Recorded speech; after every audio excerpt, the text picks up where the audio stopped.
Hello દોસ્તો, આપણે આવી ગયા છીએ એક નવા વિડીયોમાં. અને આ જે જગ્યા આવ્યા છીએ તે એક એવું અંતરિયાળ જગ્યા છે કે જ્યાં લગભગ આજ સુધી કોઈ વિડીયો ઉતાર્યો નહીં હોય. અને આજે પહેલી વાર અહીંયા આપણે વિડીયો ઉતારવા આવી ગયા. તો આપણે આ મંદિરનું નામ છે રણ. અને આ મંદિર કેવું છે નહીં મારા માનવા પ્રમાણે તો મુખથી તાત્વિય રોડ ટચનું ગામ છે ગજાણા ગામ. અને 1 કિલોમીટર છે અંતરિયાળ મંદિર છે. એટલે લગભગ અહીં કોઈ જાતું પણ નથી. અને હું આજે આવ્યો હતો ગામડે તો મને એવું થયું કે આ અંતરિયાળ મંદિર છે આનો એક વિડીયો હોવો જોઈએ. એટલે આ વિડીયો મેં ઉતાર્યો છે. અને આનો રણેશ્વરી માતાજી જે બહુચરમાનું છે. તો ચાલો આપણે દર્શન કરીએ. માં રણકી મેળા અહીંયા અમારે રણકીમાંથી ઓળખાય છે રણેશ્વરી. અને એમનું સ્વરૂપ બહુ છે. આને લગભગ ઘણા વર્ષોથી આ મંદિર હું લગભગ નાનો હતો ત્યારનું આ મંદિર જોતો આવું છું. તો ચાલો આપણે દર્શન કરીએ આ રણેશ્વરી માતાજી.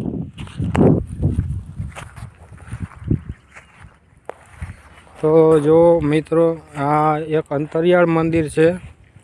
એટલે લગભગ અહીંયા તો કોઈ આવતું જાતું છે નહીં.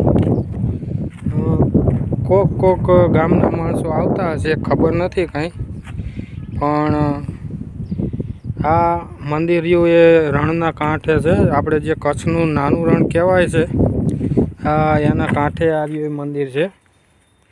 અને જે રણનો કચ્છના નાના રણનો છેડો છે જે બજાણા ગામે અડે છે, ત્યાં આગળ આ રણના કાંઠા ઉપર આ મંદિર છે. જો આ મંદિર અંતરિયાળ છે, અહીં કોઈ છે નહીં. અને આ લગભગ બધા પબ્લિક માટે ખુલ્લું જ છે. અહીંયા કોઈ તાળું નથી, કશું નથી.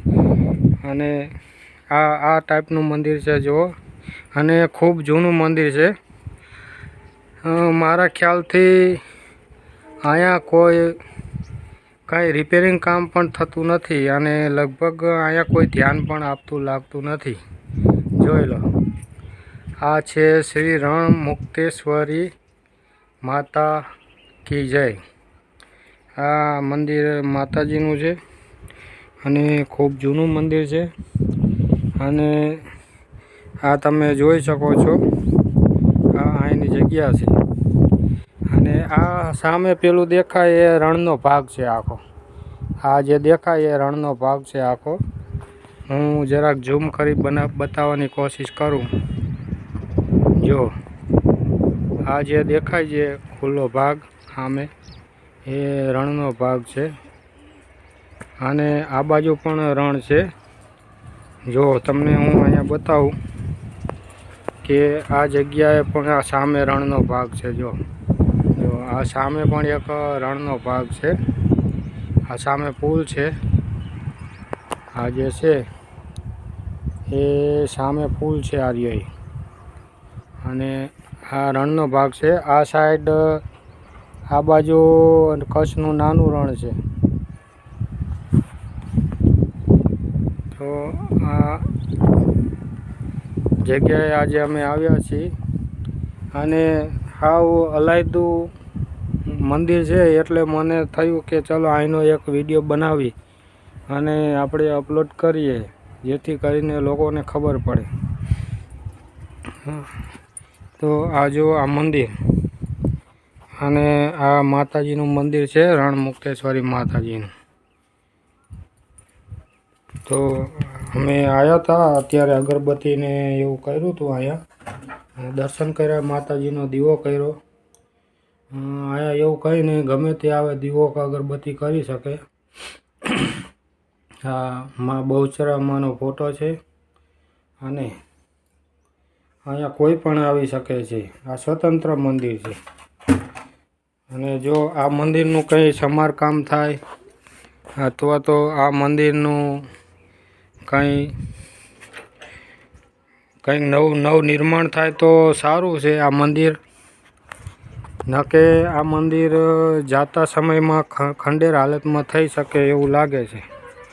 જો કંઈ આનું નવું નિર્માણ થાય તો સારું છે. જોઈ લો આ મંદિર આ ટાઈપનું છે, જો છે આ મંદિર આ ટાઈપનું છે આખું મંદિર,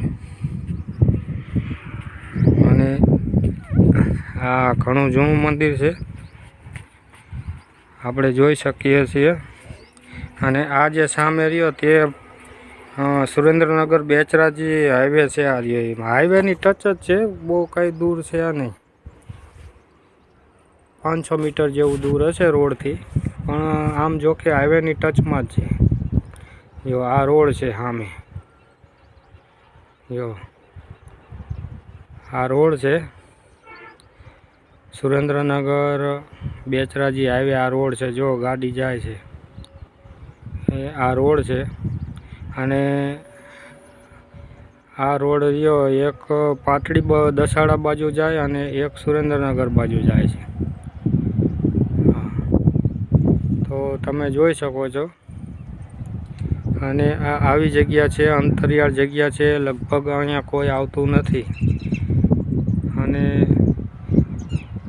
અહીંયા બહુ જૂની જગ્યા છે. આ જે રણ છે એ રણ, આખા રણ કચ્છનું નાનું રહ્યું એને આ છેડા ઉપર મંદિર છે. અહીંયા રણ પૂરું થાય છે આ જગ્યાએ. તો આ જગ્યાએ માતાજી બેઠા છે, બિરાજમાન છે. લગભગ કેટલા વર્ષોથી બિરાજમાન હશે એ કંઈ ખબર છે નહીં. અને ઘણું જૂનું મંદિર છે, ઘણા વર્ષોથી છે. કેટલા વર્ષો જતા રહ્યા હશે શું ખબર, એની કંઈ ખબર છે નહીં. પણ મને લાગ્યું કે અહીંના દર્શન કરાવવા જોઈએ. આ રણનો છેલ્લે આખું રણ પૂરું થાય અને આ રણના છેડે આ મંદિર છે. સરસ જગ્યા છે. અને આ સામે તમે જોઈ શકો છો એ આ બજાણા ગામ છે. આ તમે જોઈ શકો છો, હું ઝૂમ કરીને બતાવું. આ બજાણા નામનું ગામ છે. સુરેન્દ્રનગર બેચરાજી હાઈવે રોડ ઉપર આ ગામ આવેલું છે. અને આ ગામથી લગભગ અંદાજે 1.5-2 કિલોમીટર જેવું છે આ મંદિર. તો આ સુરેન્દ્રનગર જિલ્લામાં જો કોઈને હૃદય માતાજી વસી જાય અને જો આ મંદિરનું કંઈ સમારકામ કરવામાં આવે તો સારું છે. ન કે જાતા ટાઈમે આ મંદિર ખંડેર હાલતમાં પણ થઈ શકે એવું મને લાગે છે. અને જગ્યા તો જો કે ખૂબ ઘણી છે, અહીંયાની જગ્યાનો કોઈ પાર નથી. પણ જો આ અહીંયા જો ધ્યાન દેવામાં આવે આ મંદિરે તો લગભગ આ એક રમણીય સ્થાન બની શકે એવું લાગે છે મને, કે જોવાલાયક ફરવાલાયક આ જગ્યા બની શકે એવું લાગે છે. જો ખૂબ સરસ છે, પણ અહીંયા કોઈ પ્રગતિ છે નહીં આ મંદિરની, અને એટલા માટે આ મંદિર અહીંયા આ હાલતમાં છે. આ આટલો ગામનાઓએ ભેગા થઈ અને આ દરવાજો, આ વંડો આટલો વાળેલો છે, પણ કોઈ ધ્યાન દેવાવાળું છે નહીં. એટલે આ બધી જગ્યા તો અહીંની ઘણી ખૂબ છે. જો આ જગ્યા જો સરસ બનાવવામાં આવે, ઝાડવા રોપવામાં આવે તો આ સરસ મજાનું ફરવાલાયક સ્થળ થઈ જાય. અને રોડના કાંઠે છે એટલે ખૂબ મજા આવે. અને આ જગ્યા બહુ મસ્ત બને, ખૂબ સરસ જગ્યા છે. પણ અત્યારે કોઈ ધ્યાન દેવાવાળું નથી, એટલે આ બધું પડતર જગ્યા પડી હોય અગોચર એવું બધું લાગે છે અહીંયા. તો તમે જોઈ શકો છો જગ્યા સરસ મજાની જગ્યા બને એવી છે, પણ કોઈ ધ્યાન દેવું છે નહીં. અને આ મંદિર માં રણેકી મા તરીકે ઓળખાય છે. રણમુક્તેશ્વરી માતાજીનું મંદિર છે, અને ખૂબ જૂનું મંદિર આ છે. જોકે અમે આ ગામમાં રહેલા છીએ એટલે અમને ખબર છે. અમે નાના હતા ત્યારથી આ મંદિરને આ હાલતમાં જોતા આવી છે. પણ આ બધું કોઈ ધ્યાન દેવાવાળું હોય નહીં, એટલે દિવસે દિવસે મંદિરની હાલત ખરાબ થતી જતી હોય છે. આ ગામ લોકોએ કે કોઈએ ભેગા થઈ અને આ એની જગ્યા આટલી વારેલી હતી પહેલાંના જમાનામાં, પણ હવે એ બધું પડવા માંડ્યું છે.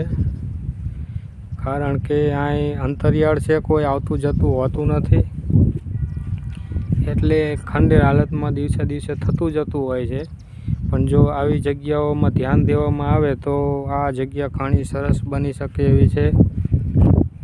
તો જો કોઈના હૃદયમાં માતાજી વસે તો આ મંદિરનું ઘણું ડેવલપ થાય એવું છે અને ઘણી ખૂબ સારી જગ્યા બની એવી છે.